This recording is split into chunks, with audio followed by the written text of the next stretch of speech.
2 yards that's why I think I said after the game we didn't get any rushing yardage for that. So it was like, I think we looked like we had like 40 something. We actually had 80 something.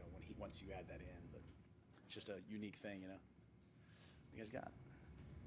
Yeah. You have the injury? Yeah, I just texted you. I'm sorry. Jackson, hamstring, full, questionable.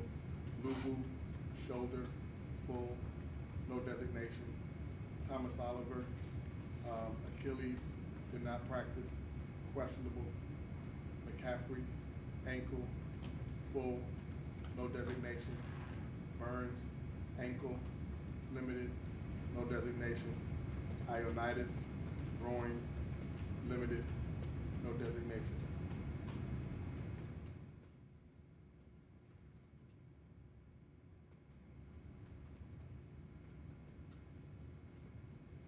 Matt, so what did you see from the guys this week, the energy, the focus? I know you talked a lot about that coming back on, I think it was Monday. You said you wanted to get to Wednesday, Thursday, see how they were. Where were they at? I think we've had a great week. I think they've been, tremendously focused on the things that we need to do. Namely, we have to win third down at a higher level than we have. We have to win the red zone on offense, and then defensively trying to create some turnovers. Preparing for the Saints, excellent football team. I think our guys have had a great week.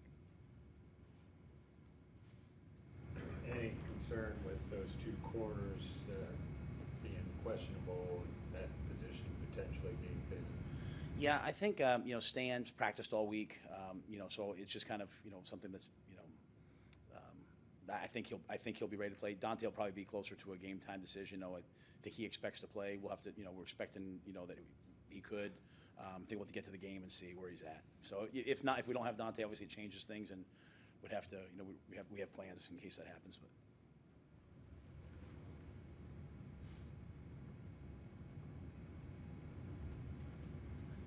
Has there been any decision on Laviska if he'll be active or not? Laviska's worked all week, so obviously we'll announce that right before the game what we're going to do. But thought all the receivers have really responded this week, and Laviska's learning what he has to do. He's coming along, so this could be a week for him potentially. Is the plan still for Chuba on kick returns, or is that still kind of up in the air too? We practiced all week, so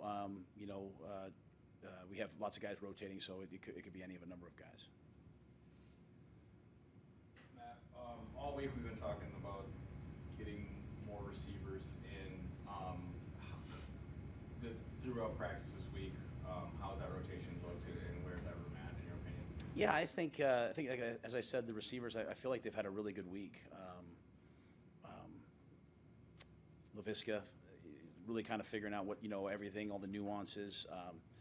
Higgins is a pro's pro, and so I think it's just about us putting those guys in. Terrace has had a couple really good weeks, so it's just about us getting those guys in the game.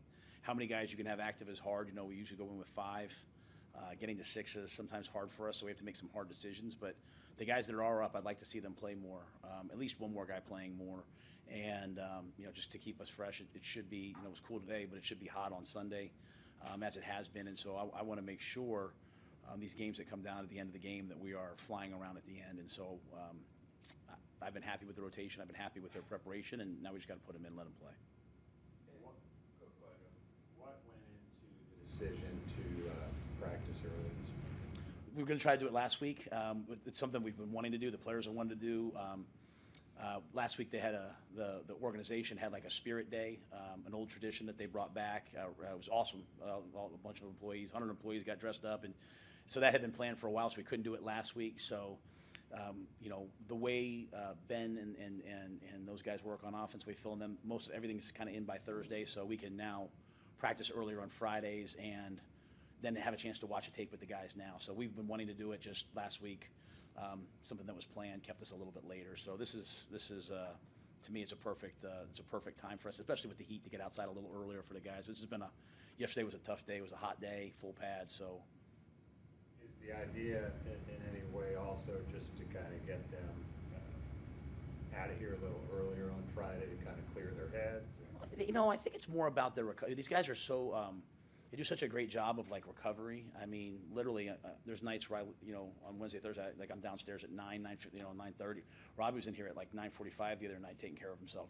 These guys. So if I can get them done a little bit earlier, most of them will still be here, or they'll go to someone outside just to give them some little time with their bodies. And so we were finishing practice last week at 2, and then they're kind of coming off the field at 2:30. Then they start that process. If we get them done today at 1:30, it's another extra hour for them maybe to take care of themselves. Matt, that opening series of the second half, how do you guys make that? Obviously, you're not going to go 3 plays and square every time. That's not the goal. Points are the goal. But how do you replicate that explosiveness on offense more consistently? I think you think back to those plays, so the first one it's an aggressive play call. It's a fake inside zone, fake the RPO, run a slant and go. Ball's not thrown perfect. What does DJ do, man? He spins around. He just does what DJ Moore does, and he makes an unbelievable catch over the outside shoulder.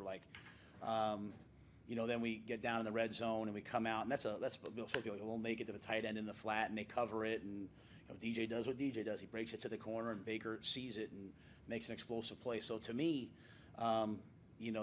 those guys are playing above the X's and O's. They're making plays, and I know we have guys that can make a lot of plays.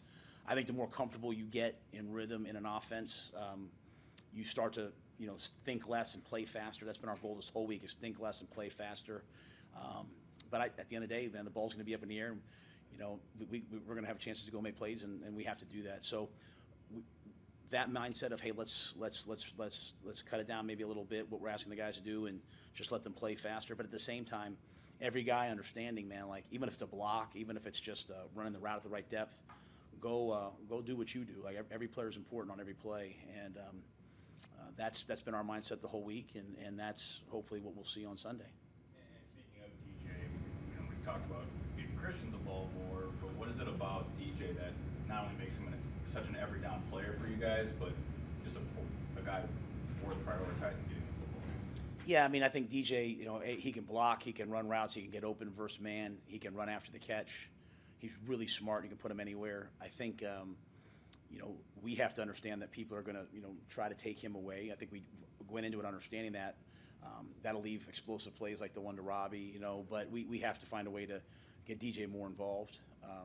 And that happened on that drive, and obviously it resulted in a touchdown. So he's a guy who can affect the game. Go back to our first touchdown drive against Cleveland. We hit the over out to DJ. So I think anytime he touches the ball, that drive usually something good happens. As a play caller, when you're those guys, as they design off, you can say, hey, I'm going to try to hit him on the over route. If they take it away, you got to trust your other guys and then check the ball down or let someone else go make a play. But so I think it's all in one. But we understand what DJ can do.